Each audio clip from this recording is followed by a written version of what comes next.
Hi guys, welcome back to our video. ನಾನಿವತ್ತು time ಆಗಿತ್ತಂತ ಬೇಗ ಬೇಗ ರೆಡಿ ಆಗಿ ಬಸ್ ಕ್ಯಾಚ್ ಮಾಡಿ ನಾನು ಹೊರಟಿದ್ದು ನಮ್ಮ ಕಾಲೇಜ್ ಕಡೆ. ಬಟ್ ಏನು ಟ್ವಿಸ್ಟ್ ಆಯಿತು ಅಂದರೆ ನಾನು ಕಾಲೇಜಿಗೆ ಹೋಗಲಿಲ್ಲ.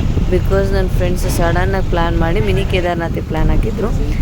ಸೊ ದಾರಿಯಲ್ಲಿ ನಾನು ಸಿಗ್ತೀನಿ ಅಂತ ನನ್ನ ಎತ್ತಾಕ ಬಂದ್ಬಿಟ್ರು. ಅಲ್ಲಿಂದ ನಾವು ಬಸ್ಸಲ್ಲಿ ಬಂದು ಇಳ್ಕೊಂಡು ನಾವು ಹೊರಟಿದ್ದು ಮಿನಿ ಕೇದಾರ್ನಾಥ್ ಕಡೆ.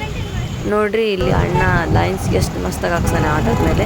ಇದೆಲ್ಲ ನೋಡ್ಕೊಂಡು ನಾವು ಹೊರಟಿದ್ದೆ ಮಿನಿ ಕೇದಾರ್ನಾಥ್ ಕಡೆ. ಈ ವಿಡಿಯೋ ಫುಲ್ ಲಾಂಗ್ ಆಗೋದ್ರಿಂದ ಇದ್ರದ್ದು ಎಲ್ಲ ಡೀಟೇಲ್ ವಿಡಿಯೋನ ಯೂಟ್ಯೂಬಲ್ಲಿ ಫುಲ್ ಆಗಿ ಶೇರ್ ಮಾಡಿರ್ತೀನಿ. ನೋಡಿ ಸಪೋರ್ಟ್ ಮಾಡಿ. ನೋಡಿ ನನ್ನ ಫ್ರೆಂಡ್ ಫೋನಲ್ಲಿ ಮಾತಾಡ್ತಿಲ್ಲ ಅಂತ ನಾವು ಸಾಂಗ್ ಆಡಿದ್ದು.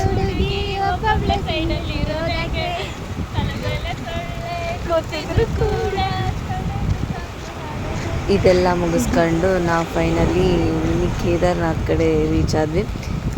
ಶಿವನ ದರ್ಶನ ತೊಗೊಂಡು ನಾವು ಕೆಲವೊಂದಿಷ್ಟು ಫೋಟೋ ತಗೊಳ್ಳೋಣ ಅಂತ ಹೊರಗಡೆ ಬಂದ್ವಿ. ಇಲ್ಲಿ ಇಬ್ಬರು ಆಂಟಿಯವ್ರದ್ದು ಫೋಟೋ ಮಾಡ್ಕೊಳ್ಳಿ. ಇವಳ್ದು ನೋಡಿ ಫೋಟೋ. ನಂತರ ನಾವು ಗವಿ ಮಠಕ್ಕೆ ಹೋದ್ವಿ. ಗವಿ ಮಠದೊಳಗೆ ಡೈರೆಕ್ಟ್ ಪ್ರಸಾದಕ್ಕೆ ಎಂಟ್ರಿ ಇಲ್ಲ ಅಂತಂದು ಹೇಳಿದ್ದಕ್ಕೆ ನಾವು ಅಲ್ಲಿಂದ ಹೊರಟಿದ್ದೆ ದರ್ಶನ ಮಾಡೋಕ್ಕೆ ಹೋಗ್ಬೇಕಾದ್ರೆ ನೋಡಿ ಇವಳು ಎಲ್ಲರಿಗೂ ಊಟದ ಚಿಂತೆ ಆದರೆ ಇವಳಿಗೆ ಫೋಟೋ ಚಿಂತೆ ಆಗಿತ್ತು. ಅಲ್ಲಂತೂ ಇವಳು ಅಮೌಂಟ್ ಹಾಕೋ ಉಂಡಿಲಿ ಫೋನ್ ಹಾಕೋದು ಅಂತ ಫೋನ್ ಹಾಕೋ ಉಂಡಿ ಅಂತಿದ್ಲು. ಫೋನ್ ಹಾಕ್ತಾಳಂತೆ ಅಲ್ಲಿ. ಸೊ ಅದನ್ನೆಲ್ಲ ಮುಗಿಸ್ಕೊಂಡು ಇವಳ್ದು ಫೋನ್ ಹೊಡೆದೋಗಿತ್ತು ಇವತ್ತು. ಯಾರು ಫೋಟೋ ತೆಗಿ. ಸೊ ನಾವು ದರ್ಶನ ಮಾಡಿಕೊಂಡು ನಾವು ಹೊರಟಿದ್ದೆ ಪ್ರಸಾದದ ಕಡೆ. ಪ್ರಸಾದ ಮುಗಿಸ್ಕೊಂಡು ನಾವು ಮನೆಗೆ ಹೊರಟ್ವಿ. ಸೊ ನೆಕ್ಸ್ಟ್ ವಿಡಿಯೋಲಿ ಸಿಗೋಣ. ಬಾಯ್.